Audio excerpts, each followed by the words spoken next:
Good evening, children. So, in the last class, we discussed about the basic of the French Revolution, followed by the discussion of the French society. Okay, all about the three estates. I think after that, you should have got the idea of the basic, societal differences. Now, today we'll try to understand about the struggle of the people to survive. Okay. अब क्या होता है, there is a very important term which is given which is subsistence crisis. So बेटा इस पे पहली बात तो समझो, देर ऑलवेज क्वेश्चन एक आता है, what were the reasons that led to subsistence crisis, या फिर what do you mean by subsistence crisis. तो सब्सिस्टेंस का मतलब होता है your sustenance.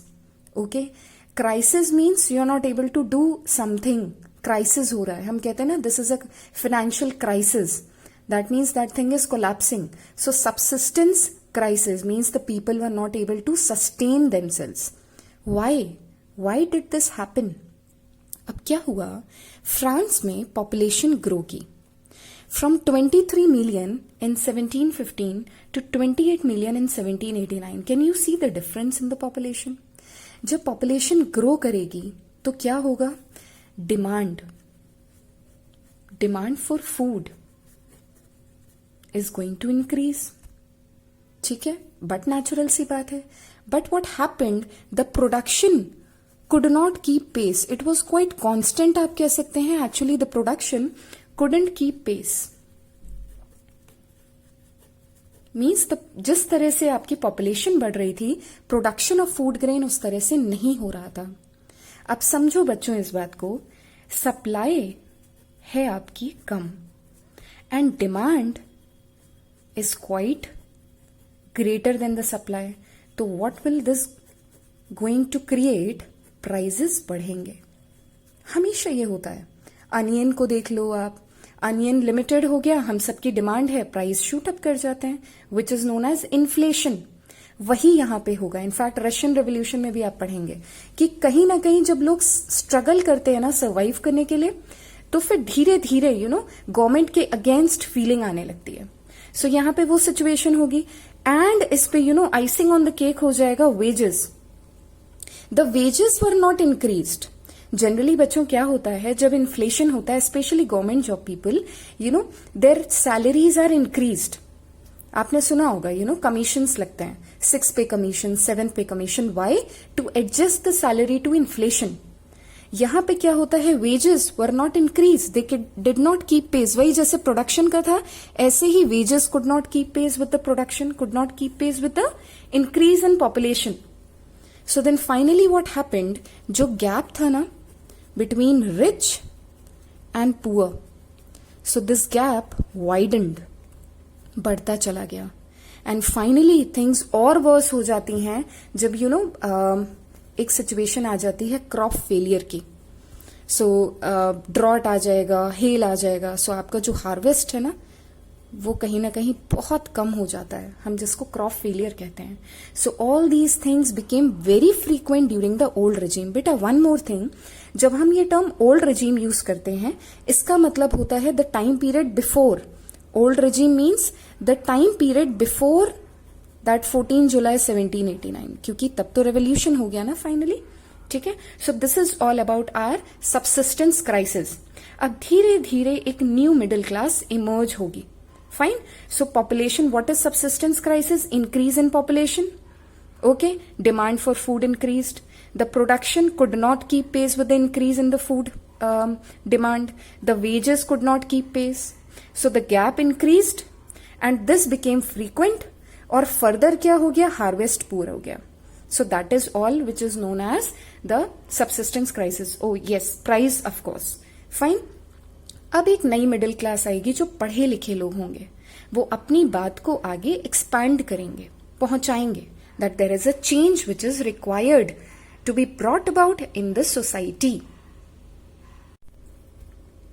Now this growing middle class, देखो मिडिल क्लास से हमें समझ में आ रहा है ना तो ये टॉप पे है ना ही ये बॉटम में है ना.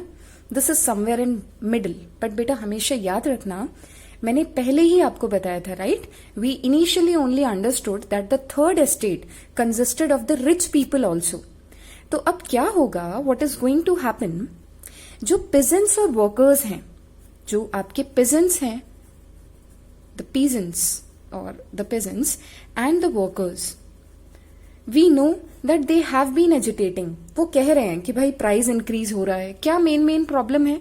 वेजेस तो हैं low. This is my E only. Wages low हैं, ठीक. फूड लिमिटेड है. सो क्या हो रहा है? प्राइजेस इंक्रीज हो रहे हैं. ये इन ऑल सिचुएशन है जो एक नॉर्मल मैन अफोर्ड नहीं कर पा रहा. स्पेशली ये है ना, बिकॉज हमें पता है इनको कितना टैक्सेशन नॉर्म्स को फॉलो करना है. Okay, they are not left with anything. अब क्या होगा? But the way they are agitating, they lack the means. इनके पास वो सोर्सेज नहीं है, वो प्रोग्राम्स नहीं है. उस तरह से ये अपनी बात को पहुंचा नहीं पा रहे हैं. लोगों में एक कॉमन, जिसे कहते हैं रेवोल्यूशन करना, वो नहीं कर पा रहे हैं. वो अब कौन करेगा? वो ये एक मिडिल क्लास करेगी. तो कौन है ये middle class people? Oh wow, कौन है ये लोग, है ना? सो कौन है ये लोग? These are the people who are amongst the third estate. कुछ फर्स्ट एंड सेकेंड एस्टेट के भी ज्वाइन करेंगे इन्हें, ठीक है. So they have earned wealth. These are one of the wealthy sections of the third estate, ठीक है. So wealth है इनके पास. Why? Because they have been involve in, please this is a separate thing बच्चा लोग. So wealth है because they have been involved in trade activities, especially which is overseas, ठीक, या manufacturing, textile and other things. So these are the richer members of the society. Along with them, we have the professionals. Professionals मतलब lawyers. So who are these people? ये middle class लोग कौन है? These are the people, the social groups who are wealthy sections of the society, who have earned wealth through the trade, through manufacturing activity, and the professions, the professional people. ठीक, पहला तो ये हो गया. So who? Always divide your topics into sub topics. It adds to the presentation और आपको भी याद रहता है. तो who is done. अब ये क्या कह रहे हैं? ये सीधा कह रहे हैं privileges by birth होनी ही नहीं चाहिए. No. Whatever you are earning, that should be there with you, not by birth. सीधा इन लोगों ने कहा. So all were educated and they believed that no society should be based on the privileges by birth.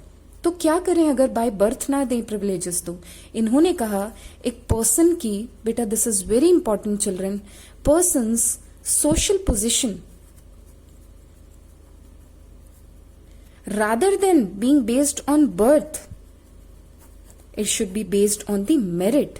आप क्या contribution दे रहे हो society को, है ना?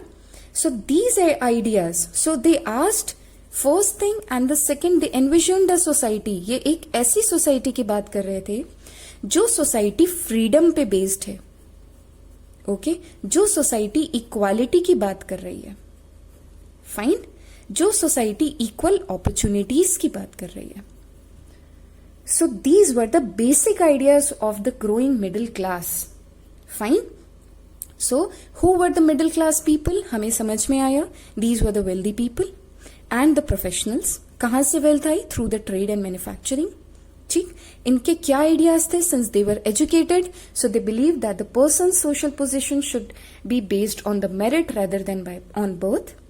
And they imagined a society which should be based on freedom, equality and equal opportunities. अब बच्चों, in the next module I have made a separate module on the French philosophers because ये question आता ही आता है. Discuss about the contribution of French philosophers in the outbreak of French Revolution. Okay, so I have made it that will be uploaded in a separate module. So kindly revise this one. I request you all. Okay. Thank you so much children. Stay updated. God bless you all.